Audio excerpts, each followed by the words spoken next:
ஆண்டவராகிய இயேசு கிறிஸ்துவின் நாமத்தினாலே உங்கள் அனைவருக்கும் வாழ்த்துக்களை தெரிவித்துக் கொள்கிறேன். வார்த்தையும் வாழ்க்கையும் 15வது செய்தியை நான் உங்களோடு கூட பகிர்ந்து கொள்ள ஆசிக்கிறேன். வாசிக்க கேட்கலாம். 1 தீமோத்தேயு 6ஆம் அதிகாரம் 9 - 11வது வசனம் வரை. ஐஸ்வர்யவான்களாக விரும்புகிறவர்கள் சோதனையிலும் கண்ணியிலும் மனுஷரை கேட்டிலும் அழிவிலும் அமிழ்த்துகிற மதிகேடும் சேதமுமான பலவித இச்சைகளிலும் விழுகிறார்கள். பண ஆசை எல்லா தீமைக்கும் வேறாயிருக்கிறது. சிலர் அதை இச்சித்து விசுவாசத்தை விட்டு வழுவி தங்களை உருவ குத்தி கொண்டிருக்கிறார்கள். நீயோ தேவனுடைய மனுஷனே, இவைகளை விட்டோடி நீதியையும் தேவ பக்தியையும் விசுவாசத்தையும் அன்பையும் பொறுமையையும் சாந்த குணத்தையும் அடையும்படி நாடு. இதுல பாருங்க, இந்த பகுதியை நம்ம பார்க்கிற நேரத்துல ஐஸ்வர்யவான் ஆக விரும்புகிறவர்கள் எந்தெந்த பிரச்சனையில மாற்றாங்க அப்படின்னு சொல்லி பாத்தீங்கன்னா, ஒரு 5 காரியத்தை தேவன் இதுல கற்றுக் கொடுக்கிறார். முதலாவது சோதனை, 2வது கன்னி, 3வது மனுஷருக்கு கேட்டான காரியத்தை செய்வது, 4வது மதிகேடான செய்கை, பலவிதமான இச்சைகளினால சிக்கப்படுகிறார்கள். இந்த 5 காரியத்தை நாம் சிக்காம இருக்கணுமானால் பண ஆசை இல்லாதவர்களாய், அதாவது ஐஸ்வர்யத்தை சேர்க்கணும்ன்ற ஆசை, உலகத்துல இருக்கிற பொருள் மேல ஆசை இல்லாதவர்களாய் காணப்படணும்னு சொல்றாரு. நீதிமொழிகள்ல 15:27 அழகா தேவன் சொல்றாரு, பொருளாசைக்காரன் தன் வீட்டை கலைக்கிறான், பரிதானங்களை வெறுக்கிறவனோ பிழைப்பான். பரிதானம்ன்றது லஞ்சம் வாங்குறத குறித்து சொல்லி இருக்குது. பொருளாசைக்காரன் வீட்டை கலைக்கிறான். நல்லா கவனிங்களேன், நீங்க பணம் சேர்க்கணும், பொருள் சேர்க்கணும் அப்படின்ற ஒரு மனநிலைக்குள்ள நீங்க வந்தீங்கனால உங்க வீட்டை கலைச்சிடுறீங்க. உங்க வீடு கர்த்தரால் கொடுக்கப்பட்டது, மனைவி கர்த்தரால் கொடுக்கப்பட்டது, பிள்ளைகள் கர்த்தரால் கொடுக்கப்பட்ட ஆசீர்வாதம். இதை கலைக்கிறோம். ஏன்னா நம்மளுடைய எண்ணங்கள் சிந்தனைகள் எல்லாம் பரலோகத்தை நோக்கி இருக்க வேண்டும், வருகையை நோக்கி இருக்க வேண்டும். வருகைக்கு நம்ம பரலோக ராஜ்யத்துக்குள்ள பிரவேசிப்போமா என்ற ஒரு மனநிலையில நம்ம இருக்க வேண்டும். ஆனா நம்ம எது மேல கண்ணை வச்சுட்டோம்? பொருளாதாரத்துல கண்ணை வச்சுட்டோம், உலக பிரகாரமான ஆஸ்திகள் மேல வச்சிருக்கோம். நீங்க அநேகர் நிறைய சொத்து இருக்குதுங்க, ஏகப்பட்ட வீடு இருக்குது, கார் இருக்குது, எல்லாம் இருக்குது. ஆனா மன நிம்மதி இல்லை. ஏன் இல்ல?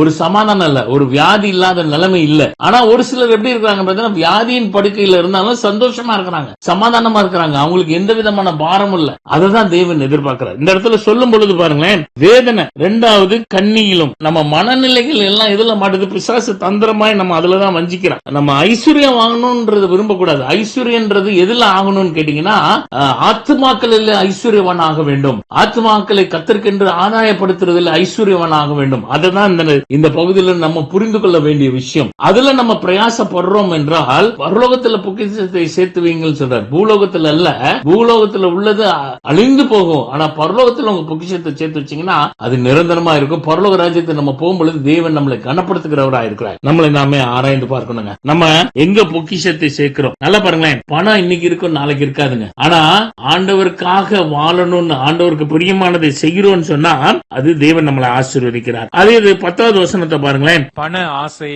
எல்லா தீமைக்கும் வேறாயிருக்கிறது. சிலர் அதை இச்சித்து விசுவாசத்தை விட்டு வழுவி தங்களை உருவ குத்தி கொண்டிருக்கிறார்கள். எல்லா தீமைக்கும் வேறா இருக்குது. இதுல 4 காரியம் சொல்றாரு இந்த வசனத்துல.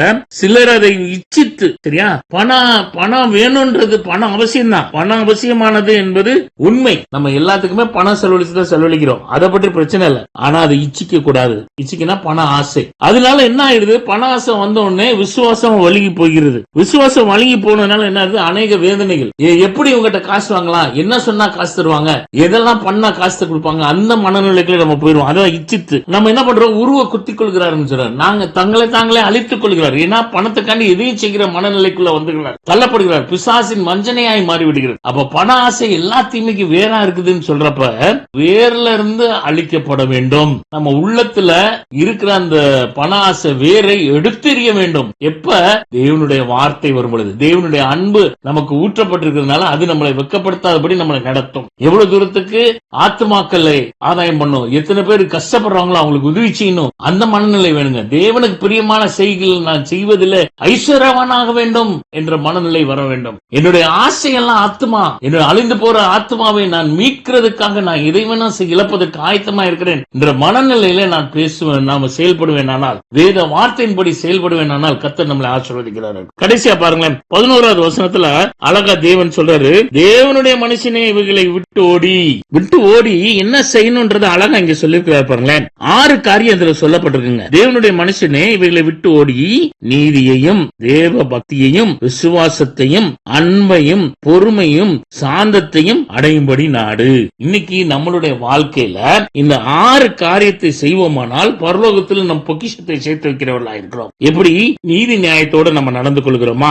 தேவ பக்தியை வெளிப்படுத்துகிறோமா? மாய்மாலமான தேவ பக்தி இல்ல, உண்மையான தேவ பக்தியை வெளிப்படுத்துகிறவர்களா இருக்கிறோமா? அது மாத்திரம் இல்ல, விசுவாசத்துல முடிவெடுக்கிறவர்களா இருக்கிறோமா? நம்மளுடைய தீர்மானம், நம்மளுடைய செய்கை எல்லாம் விசுவாசத்தின் அடிப்படையில் வார்த்தையில் மேல் உள்ள நம்பிக்கையில எடுக்கிறவர்களா இருக்கிறோமா? அன்பை பறைசாற்றுகிறவர்களா இருக்கிறோமா? அன்பை பகிர்ந்து கொள்கிறவர்களா இருக்கிறோமா? அது ரொம்ப ரொம்ப முக்கியமானதுங்க. பொறுமை உள்ளவர்களா இருக்கிறோமா? எந்த ஒரு காரியத்தை பேசினாலும் எடுத்தோம் கவுத்தோம் இல்லாம நீடிய பொறுமையோடு கூட இருக்க வேண்டும். நீடிய பொறுமையோடு கூட இருக்கோமா? நீடிய பொறுமையோடு இருந்தோம்னாலே சாந்த குணம் ஆட்டோமேட்டிக்கா வெளிப்படும். அப்ப இந்த 6 காரியத்தையும் நாடுகிறவர்களா இருக்கிறோமா? இப்ப தேவனுடைய பிள்ளைகள் பணாசை இல்லாதவர்களாய் இருப்பார்களானால் இந்த 6 காரியத்தை நிறைவேற்றுகிறவர்களா இருப்பார்கள். நம்ம எப்படிங்க இருக்கிறோம்? எல்லாருமே பின்தங்கிதான் இருக்கிறோம், குறைவுள்ளவர்கள் தாங்க. ஞானிகளை வெட்கப்படுத்தும்படி தேவன் பைத்தியமான உங்களை என்னையும் தேவன் தெரிந்தெடுத்திருக்கிறார். பலவானை வெட்கப்படுத்தும்படியாய் பலவீனமான உங்களை என்னையும் தேவன் தெரிந்தெடுத்திருக்கிறார். இதற்காக அவர் ராஜ்யத்தில் பிரவேசிப்பதற்காக அவர் வரப்போகிறார். அது வருகையில அவரோடு கூட நம்ம சந்திப்பதற்கு ஆயத்தமா இருக்கிறோமா? உலக வாழ்க்கை கொஞ்ச நாள் தாங்க, அந்த நித்திய வாழ்வு தான் நிரந்தரமானது. அந்த நித்திய வாழ்வுக்கான ஆயத்தத்தில் நம்ம எப்படி ஈடுபடுகிறோம்? நம்மளை நம்ம ஆராய்ந்து பார்க்கலாமா? இந்த 6 காரியத்தை நாம் செய்வோமானால் நித்தியத்துக்குரிய காரியத்தை செய்கிறவர்களா இருப்போம். பரலோகத்தில் அங்கீகாரம் நமக்கு கிடைக்கிறதா இருக்கும். பரலோகத்துக்கு கடந்து போகிறவர்களாய் காணப்பட முடியும். தேவனிடத்துல கேட்கலாமா? கிருபை நிறைந்த அன்பின் ஆண்டவரே, இந்த நாளுக்காக ஸ்தோத்திரிக்கிறோம். ஆண்டவரே, இந்த தீமோத்தேயு 6ஆம் அதிகாரத்துல 9-11 வரைக்கும் உள்ள வசனத்தின் மூலமா எங்களோடு கூட இடம்பெற்று பண இச்சை இராதபடிக்கு, பண ஆசை இல்லாதவர்களாய் நாங்க வாழ்ந்து உம்மை பிரியப்படுத்தி வாழ்வதற்கு தேவனுடைய மனுஷனே நீ விட்டோடுன்னு சொன்ன காரியத்தை விட்டோடி ஆண்டவரே நாட வேண்டிய விஷயத்தை நாடி நாங்க வாழ்வதற்கு எங்களுக்கு உதவிச்சிங்கப்பா. அந்த 6 காரியத்தை கை கொண்டு பரலோக ராஜ்யத்தில் இடம்பெறுகிறவர்களாய் காணப்பட எங்களுக்கு உதவிச்சிங்கப்பா. நீங்க பொறுப்பேற்றுக் கொள்ளுங்க, நடத்துங்க. இயேசுவின் நாமத்தினாலே வேண்டுதல் செய்கிறோம் நல்ல பிதாவே. Augustus agape counselling ministry, Madurai. ஜெபக்குறிவு ஜெப தேவைகளுக்காகவோ அல்லது ஆலோசனைக்காகவோ எங்களோடு கூட நீங்க கான்டாக்ட் பண்ணலாம். நம்பரும் எதுவும் கொடுக்கப்பட்டிருக்குது. கர்த்தர் உங்களை ஆசீர்வதிப்பாராக. ஆமென்.